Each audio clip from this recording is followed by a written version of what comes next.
ইসলাম কথায় কথায় বলেন আমরা মুক্তিযুদ্ধ করেছি। উনি কোথায় মুক্তিযুদ্ধ করেছেন, কি প্রমাণ আছে? উনি বাংলাদেশের মুক্তিযুদ্ধের সময় উনি ভারতে অবস্থান করেছিলেন সপরিবারে, কারণ ওনার ওনার শ্বশুরবাড়িও কিন্তু ইন্ডিয়াতে, এই মির্জা ফখরুলের শ্বশুরবাড়িও ইন্ডিয়াতে। হ্যাঁ, তো স্বাভাবিক কারণে, এবং তার আত্মীয় স্বজন, তার শালারা, আমি মানে অন রেকর্ড বলছি যে তার শালারা এখনো ভারতে বসবাস করে। তো এই মির্জা ফখরুল যদি নিজেকে মুক্তিযোদ্ধা দাবি করে, তো তার চেয়ে ঢাহা মিথ্যা কথা আর পৃথিবীতে অন্য কিছু হতে পারে না। আর সে যে চেতনায় বিশ্বাস করে, তার বাবা ছিল স্বীকৃত রাজা, আত্মস্বীকৃত। কারণ দিনাজপুরের মুক্তিযুদ্ধ নামে একটি বই আমি সম্পাদনার সঙ্গে জড়িত ছিলাম। জগন্নাথ বিশ্ববিদ্যালয়ের টিচার ডক্টর সেলিম সাহেব, ইতিহাসের শিক্ষক, ওনার সঙ্গে আমি এই বইটা সম্পাদনা করেছি। তো বৃহত্তর, আপনারা এটা সবাই জানেন যে বৃহত্তর দিনাজপুরের ভিতরে কিন্তু ঠাকুরগাঁও ছিল তখন অবিভক্ত জেলা।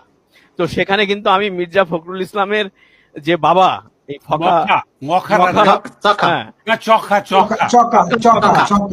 এই চখা রাজাকারকে নিয়ে বলেছি। মজার একটা গল্প আপনাদেরকে বলি আজকে, এই কথাটা আমার, আমি এই বইয়ে মেজর জেনারেল আলম ফজলুর রহমানের একটা ইন্টারভিউ আছে, আপনারা বাজারে এই বইটা পাবেন। তো এই বইতে এই যে এখন যে বিডিআর কমিশনের যে chairman major general Alam Fazlur Rahman, তার একটা ইন্টারভিউ আমি করেছিলাম। উনি আমাকে বলেছিলেন এই চখা রাজাকারের কথা। উনি বলেছিলেন যে মির্জা ফখরুল ইসলামের বাবা চখা মিয়া, উনি চখা মিয়া বলেছিলেন, আমার স্মরণ আছে।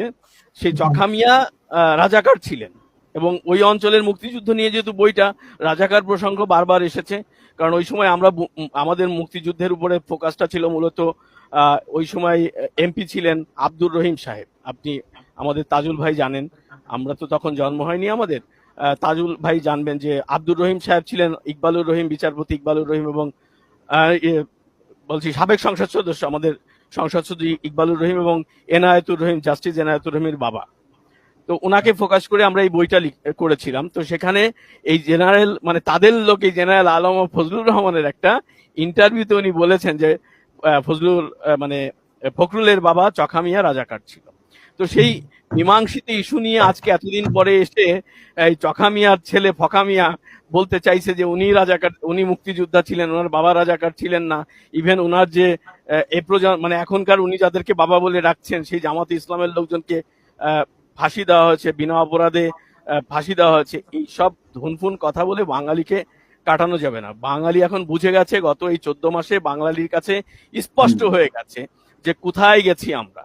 আর এই যে ভাই বলেছেন যে মুক্তিযুদ্ধের দল বিএনপি, আমি ডিজেগ্রি করছি শ্রদ্ধার সঙ্গে তাজুল ভাই।